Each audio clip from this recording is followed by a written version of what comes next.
Is Oprah Winfrey a descendant of fallen angel Nephilim? For those that don't know who the Nephilim are from the union in the biblical account where the fallen angels came and mated with the humans and created a race of giants. These giants said that they were gods, and they ate humans, people, and children, and drank their blood.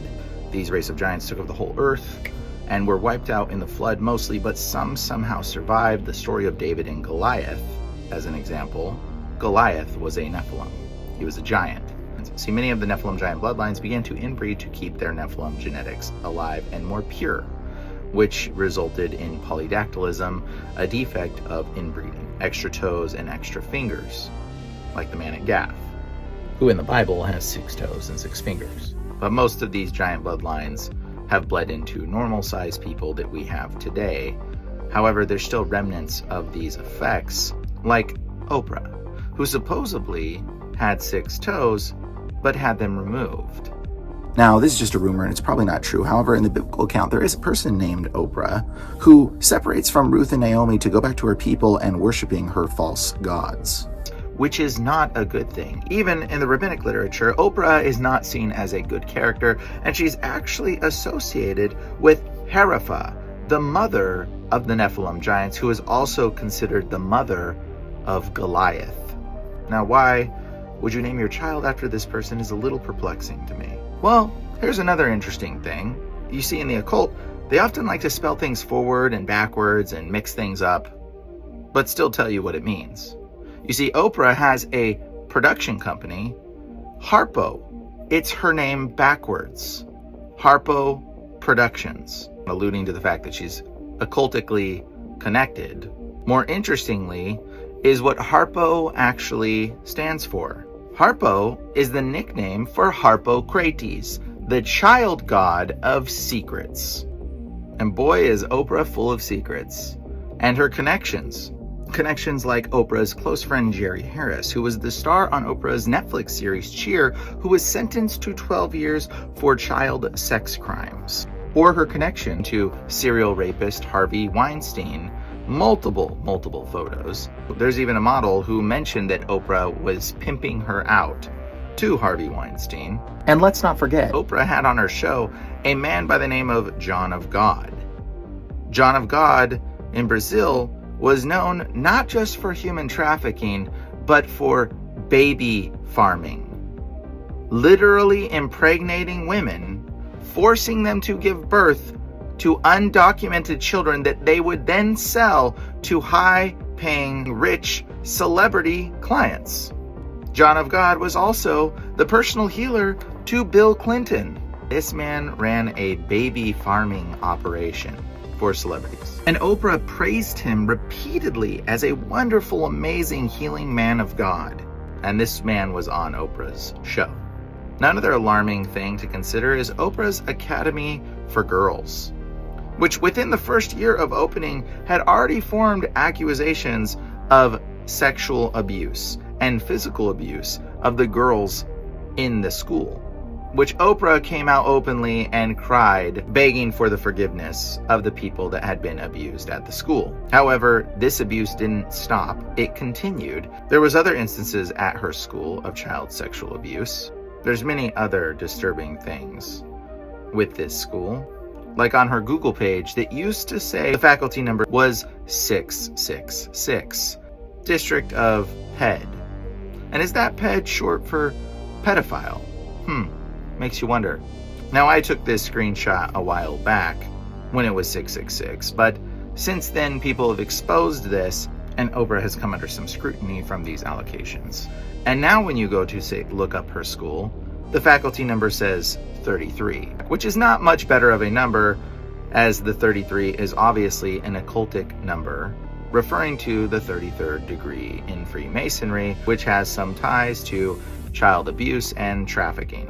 And of course, let's not forget P. Diddy, who upon his initial accusation put out a list, a very ominous list, of people who should answer the phone and come to his aid, implying or else he might be exposing them. And Oprah happens to be one of the first names he mentions. Great. Oprah.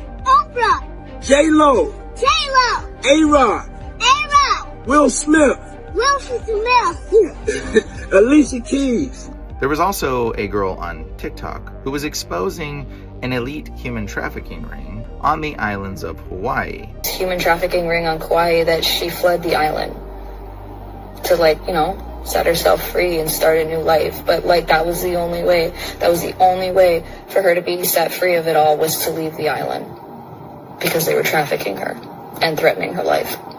The private beaches they own, this is where they transfer the women and the children on boat. The private beaches that nobody has access to except the people who own that property. And that's how they get away with it, because nobody sees anything going on the private beaches unless, like, you're on a boat or something, or you're hiking somewhere that has a view. But, yeah. This is why I wanted to bring up my point about Maui and Lahaina, because I know Mark Zuckerberg and Oprah have something to do with all these human trafficking rings going on the Hawaiian Islands. Kauai was the first one I knew of, but now, Maui. It's real. And they want to make the Hawaiian Islands like the Jeffrey Epstein Island.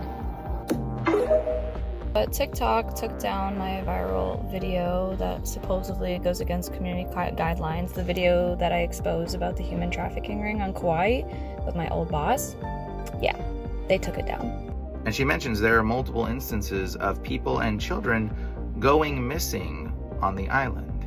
Interesting that the island where some of these accusations would take place was also burned down. But Oprah's house seemed to be untouched. Now, another interesting component to the Nephilim is that they didn't just mate with humans, they also mated with animals, like goats, and created things like fauns or satyrs. This creature is not half goat, half man, it's half angel, half goat. But more interesting is, what does Oprah's name actually mean in Hebrew? Oh, it means faun, like goat man, like the goat god Pan, who is known for kidnapping, since this is where we get the word kidnapping. See, a kid is a child of a goat. This is why the word panic comes from. The goat god Pan, because people would see the goat god Pan and they would panic because he was a kidnapper. In Satanism, they give the goat god Pan wings and refer to him as Baphomet, further deifying him, but they still also tend to put him next to children. Now you might be like, oh, well, Brian, Oprah could also mean the Hebrew word for deer. You see, if any one of these things was just one random connected thing, but it's the accumulation of all of these things that really make you wonder, what level of depravity is Oprah involved in? What high royal bloodline does she presume that she is from? See, now it makes sense why the occultist Kamala Harris was invited onto Oprah's show. There is a worldwide psyop happening right now, put on by these occult elitists. And it is your responsibility to share content like this with all those that believe that it's not happening. You need to wake up your friends and neighbors. That you need to start showing them the truth of what's really going on. You need to start talking to them, because there's a lot of people, unfortunately, that are brainwashed. Your country is at stake right now. They do not want anybody with free thinking ideas. They do not want dissent. So please, share this video with people. Let's wake some people up. My dear, when people show you who they are, why don't you believe them? Why must you be shown 29 times before you can see who they really are? Why can't you get it the first time? So the adjunct to that is, when people show you who they are, believe them the first time.